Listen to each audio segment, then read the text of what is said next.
Thank you, Bill, and thank you, everybody, for stopping by for another edition of Eavesdropping.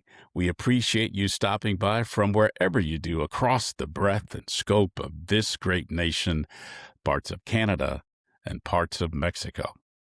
Tonight, we get a chance to eavesdrop with Clifford Brown, whose life took a turn most people would not have taken. He is a UCLA-trained lawyer, used to be a partner in a Beverly Hills commercial law firm, living in a dream home overlooking the Pacific Ocean. And then he walked away from that life to join USAID, United States Agency for International Development. And he spent the next 27 years working in foreign assistance across Latin America, Africa, and Central Asia.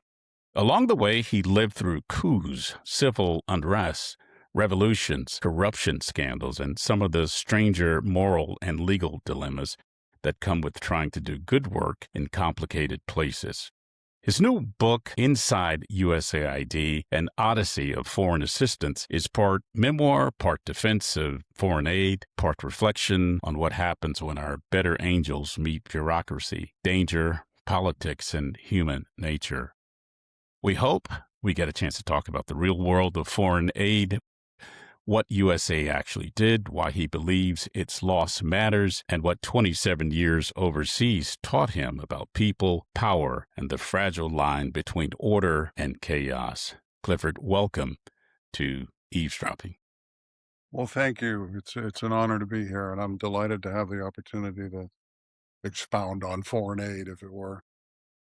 Well, if I could start first, what in the world made you leave Beverly Hills, California, to join the USAID?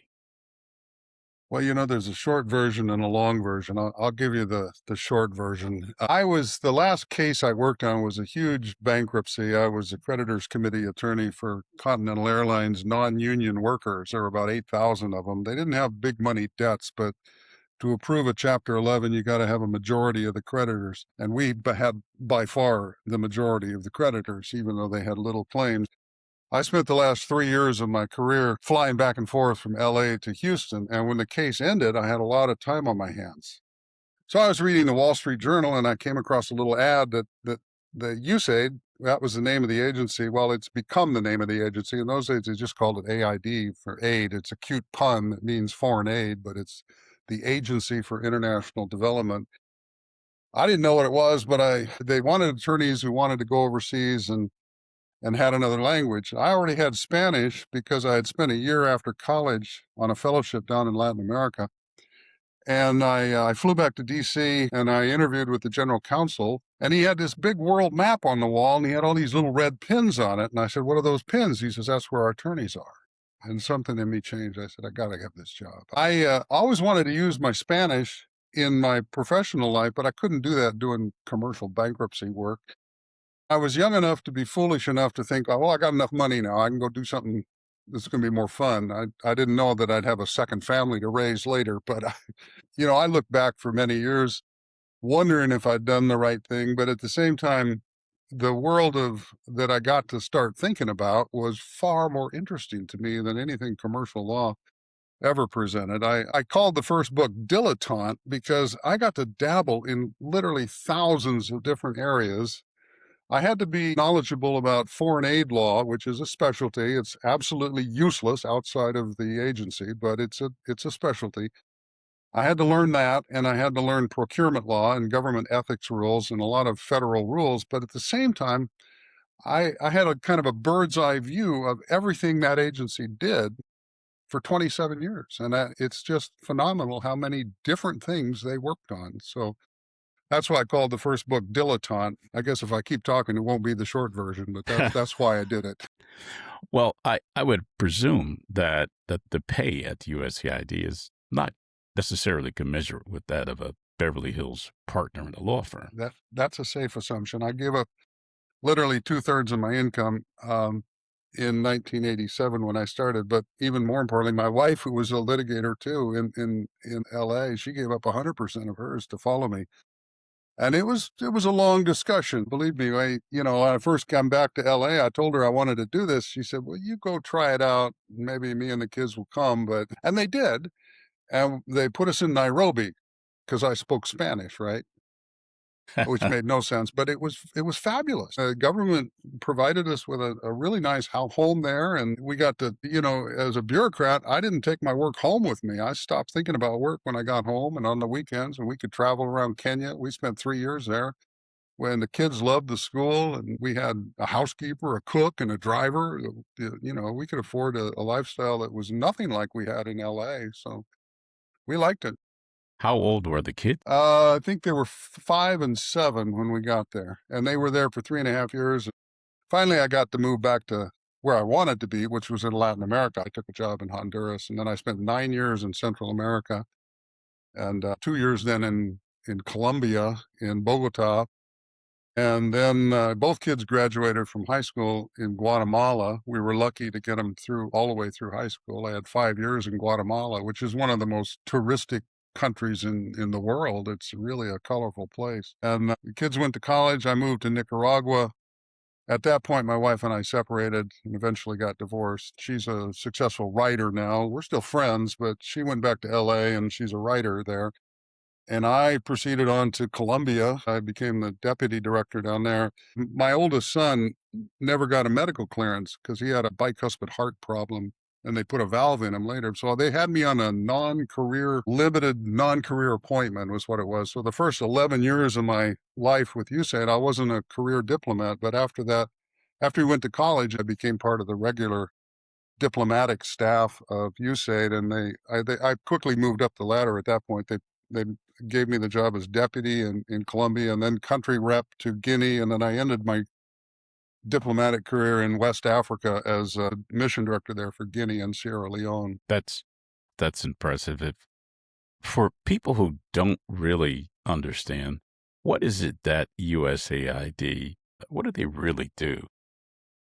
Well, I now tell people that USAID was the tool that the U.S. government used to do anything overseas that didn't require or merit a military response and was too much for just pure diplomats, pure diplomacy.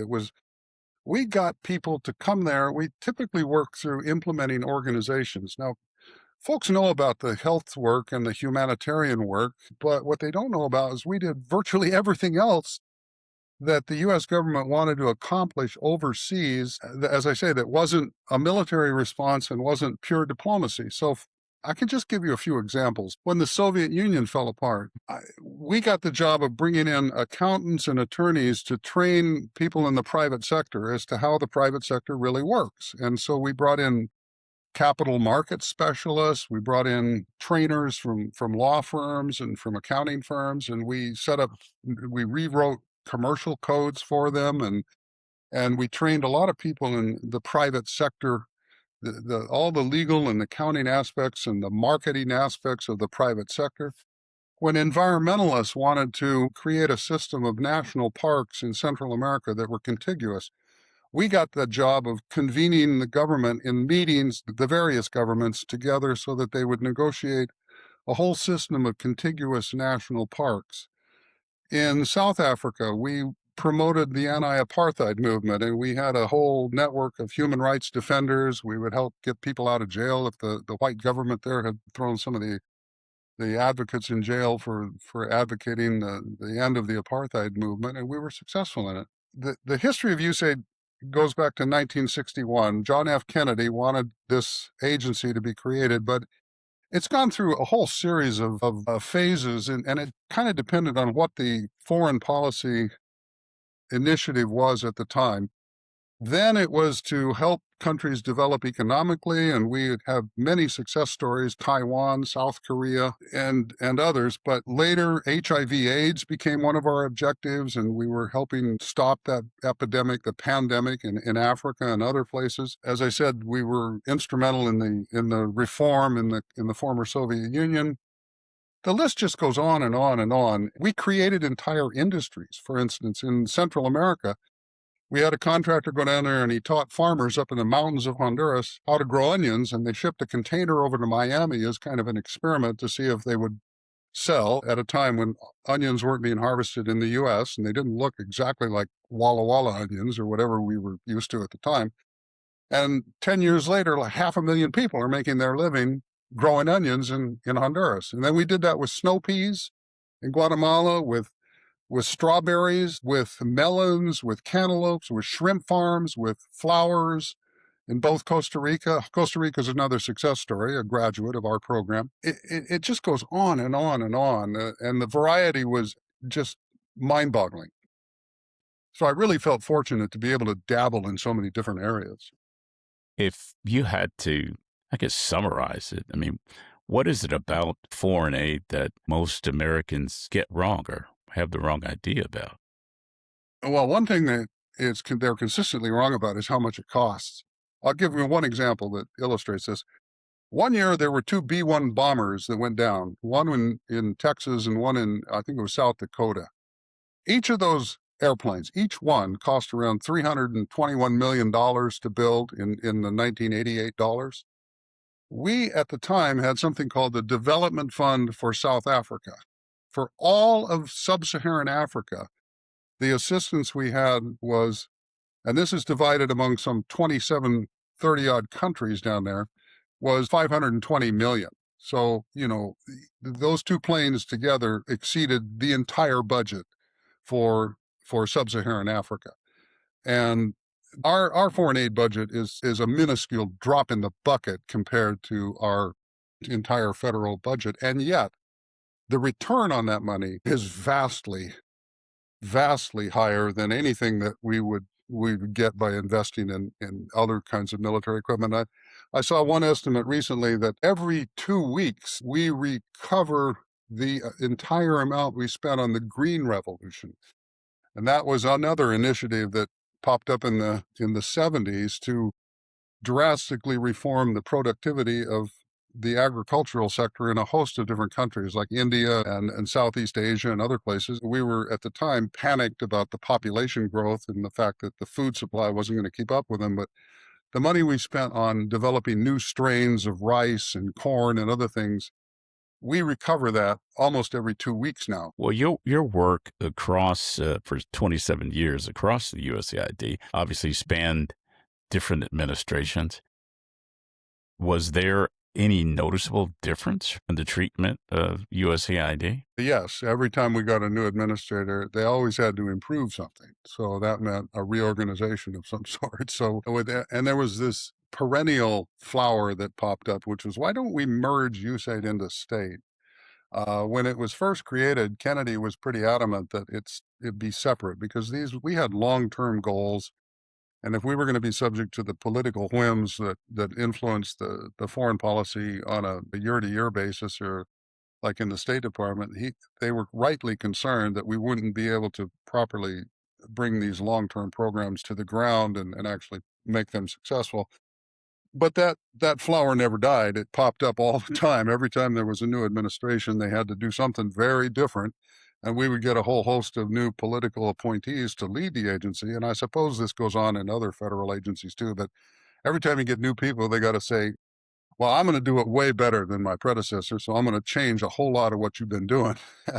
And that happened every 4 years. I think it's undeniable that from your description that you're proud of the work that you did with the USAID. Is that fair? I am. I'm completely convinced that it's part of the better angels of humanity. That, I mean, it's a fairly new phenomenon that any government anywhere would start worrying about, for instance, the economic development of another country, even their neighbors, let alone halfway around the world. But that started, I won't say that 1961 was when it first started. There are a few examples in our history, but they're very few and far between. Right after the Haitian Revolution, and this was early in the 19th century, in 1815, I think, our administration actually sent some money down to Haiti to help some of the refugees down there.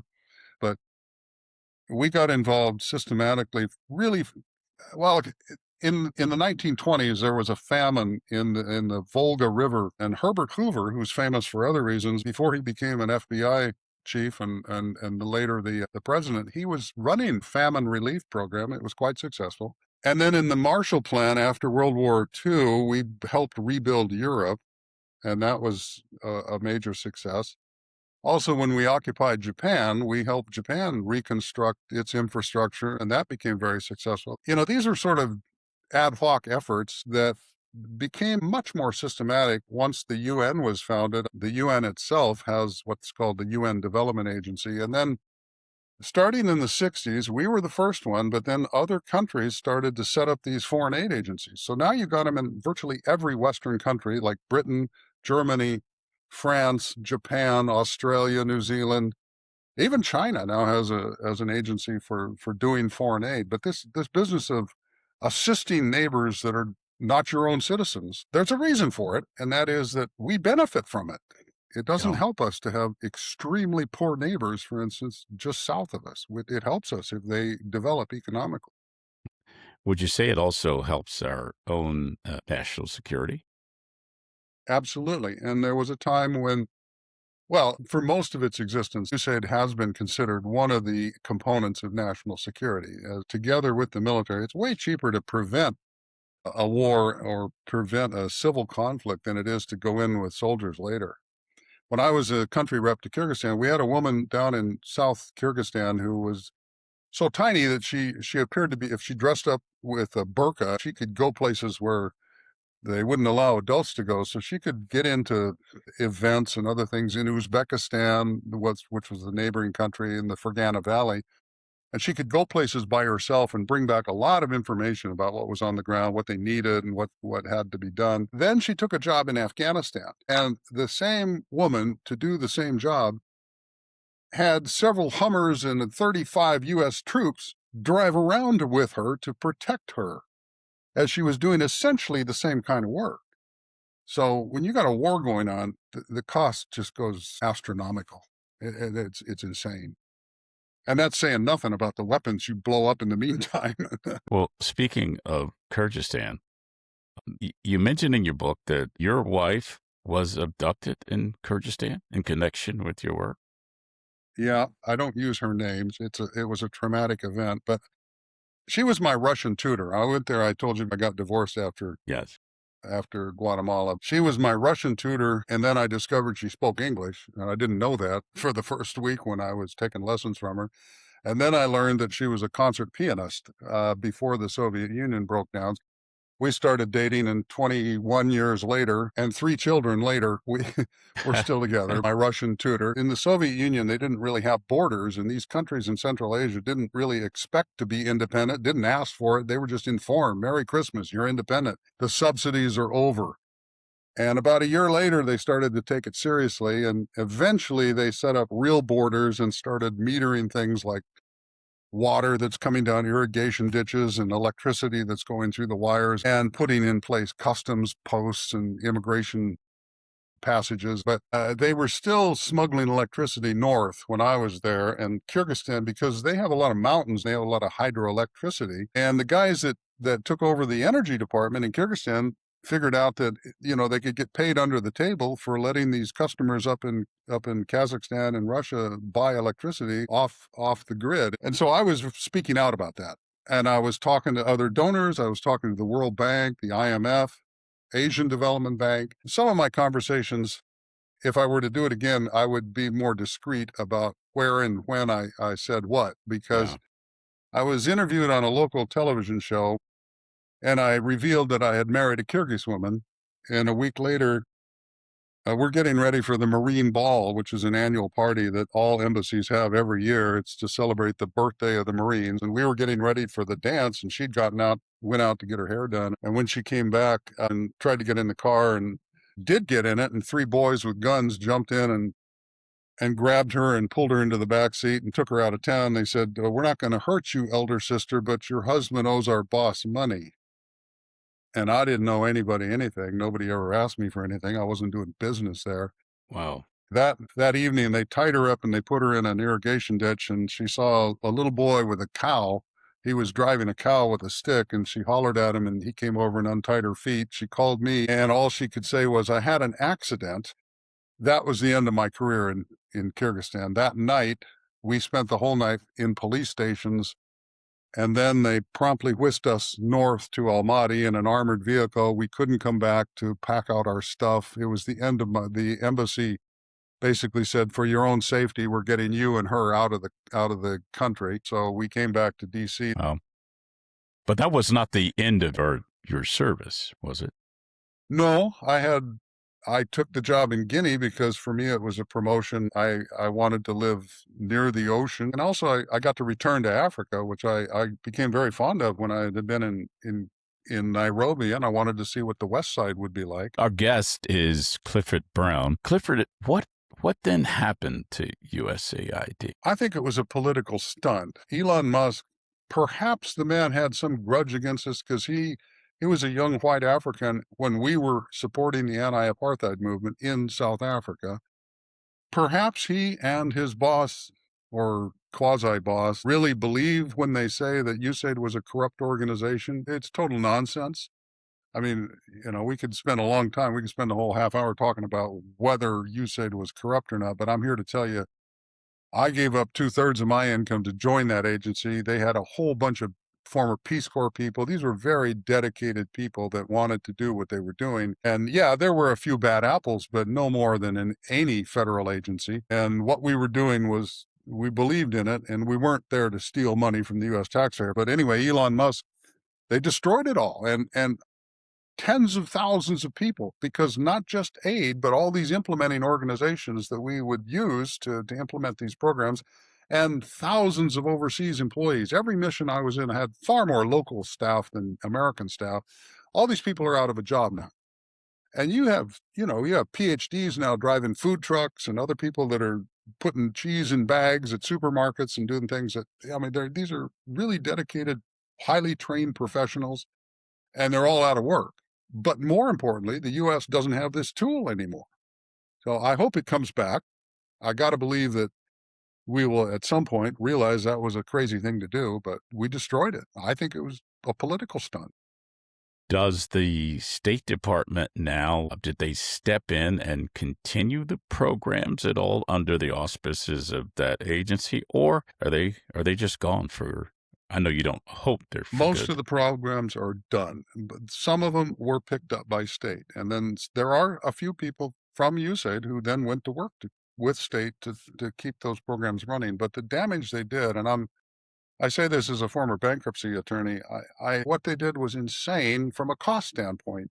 When you stop a program that's got all kinds of things in the pipeline, instead of winding it down in orderly fashion, your costs have skyrocketed, and you create claims that the U.S. government is going to have to pay. And we'll see whether they ever pay any wrongful termination. But you had people that had like a year or two to go before their pension would vest, and they worked there for 18, 19 years, and all of a sudden they're told, no, you're out on the street. That was a waste of time. It was incredibly unfair to the people who had done that, and it's costly. Did you have much warning or notice that this was going to happen? No, the people that were doing it, I was still consulting with I have friends that are still, they were doing business with USAID, and then there were times when I would be involved in some of the project proposals. They had no clue that this was about to come down. And when it was announced, they still couldn't believe it, that it was really going to happen. But there's another book out there called Into the Wood Chipper. And that's written by an insider who was in the agency when it happened, and he was negotiating with Elon Musk and his Doge boys. And they, I realize that you try to stay away from politics, but to me, this was a political stunt. And the inside story is told in that book, which was Into the Wood Chipper. Well, eavesdropping doesn't stay away from politics. I see. We just try to make sure that the guest has an opportunity and a platform to let people know what their view is. We ask questions about it, and listeners get a chance to eavesdrop on it. Well, good. Well, Clifford, what do you do now? What's your day like now? What's your job? I retired and I went to Eastern Washington, where I practiced law for a while, but family law in a small town was not what I had envisioned it would be. It was nothing like what I had done years earlier in the commercial law area. So I went back overseas to Peru in 2013, but then I wasn't a diplomat. I was a contractor to the mission, working in the counter drug area. They were trying to teach farmers to grow chocolate instead of coca. I was there for 3.5 years, and two girls were born. My wife, the Kyrgyz woman that got kidnapped, gave birth to two twin girls down there, and they're 12 years old now. So that kind of explains what I do now. I'm daddy, and I'm retired, and I spend time with them. I spend time talking to folks like you who are interested in this story, but I'm not working full time. Yeah, well, you spend most of your time on the East Coast now. Yeah, most of that's where we live right now. We for a while we went back to after 2009, we went back to Washington State, but after Peru, we decided we come back to this side because I got more professional buddies out here than on the west side anymore, and most of my family, my original family is I'm the survivor now, so I can live where I want. I'm spending time mainly on the East Coast. Yeah, fair enough. Clifford, if you don't mind, in the few minutes that we have left, what is it that we can do to hopefully encourage the reinstatement of USAID, or is it something we just have to sit back and wait for? I think, like many things, we are going to wait until there's a major change in government here. I think there's no appetite, at least in at the top of the executive branch, to reinstate that agency. If and when we get a new one, I think there will be such an appetite. I think, for one thing, the congressmen themselves, they were in some cases, they were the big proponents. They saved USAID several times when a given administration came in and wanted to really reduce it. And so there is an interest in Congress. The Congress itself, for one thing, they enjoy the junkets. They get to travel to these countries and go out and visit the beneficiaries of our projects directly. And I did a lot of that in Colombia when I was there, especially in the wintertime. It was a nice time to get out of DC and come down to Cartagena and get a briefing on our foreign aid program. But the truth is they know that it does help the US to invest in the economic development of other countries. And when you take something like the Ebola pandemic, for instance, well, aid is not out there anymore. So CDC had to get out there on its own to do what it was going to do. In the past, we would have been there side by side and actually have sort of done the groundwork before they even came to town. So, I think the government at large is going to realize we still need this tool.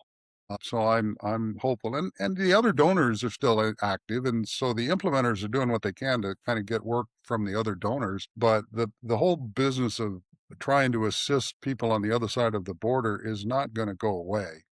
I think that desire is still there. It's latent right now in the U.S., but it's going to pop up again. Well, it just seems objectively that USAID aids not only foreign countries, but it certainly aids the U.S. around the world. Do you think we need to be making that argument more loudly or more effectively? I sure hope everybody that cares to do it will actually write their congressmen, their representatives, and say, this is a tragedy. This makes no sense not to be engaged in this kind of work. There are still the private charities that are people can contribute to, like Red Cross, Mercy Corps, CARE, Doctors Without Borders. The list is long, but they none of them have the resources that the U.S. Yeah, government could bring to bear. yeah. None. Do most people that you interact with, I guess by email and social media, do they support you in this? Yeah, that may be a self-selection process, but certainly I know very few people who thought this was a good idea. In fact, I Yeah. think I don't know anyone who thought it was a good idea. Well, Clifford, if you don't mind, could you give the listeners where they can get in touch with you, get copies of your book, your website, if there's Sure. one? Yeah, there's another Clifford Brown out there who's way more famous than me, but he was a trumpet player in the 1950s. So One of the I five have a best. website. My website is Clifford H. Brown. That's to distinguish me from him. So the H stands for Harris, but it's cliffordhbrown.com, and you can find the book there. I mean, this is the Inside USAID book. It's on Amazon and it's on Barnes and Noble. It's print on demand. They print it when you order it. I think the ebook is now for sale for $2.99. It doesn't say everything I just finished saying about USAID. It's a lot about my own stories as I move from one country to the next. But I did live through some chaotic times, and I tell those stories. I write on the Substack too, and there I didn't use the H. It's cliffordbrown.substack.com. But links to my Substack and to the books are on that webpage, cliffordhbrown.com. Well, thank you so much for joining us on Eavesdropping, a fascinating discussion. And I hope you will come back from time to time and keep us updated and become a friend of the show. I'd be delighted. Thank you, sir.